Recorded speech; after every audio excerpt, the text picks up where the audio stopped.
নিখিল ধরণীর তুমি অধিপতি, তুমি নিত্য সত্য পবিত্রতি।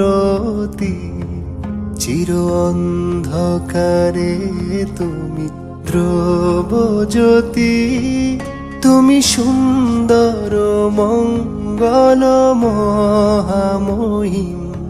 তুমি মুক্ত স্বাধীন বাধা বন্ধনহীন, তুমি এক, তুমি অদ্বিতীয় চিরদিন। তুমি সৃজন পালন ধ্বংসকারী, তুমি অব্যয় অক্ষয় অনন্ত আদিম। হে খোদা দয়াময় রহমান রহিম, হে বিরাট হে মহান হে অনন্ত সীম।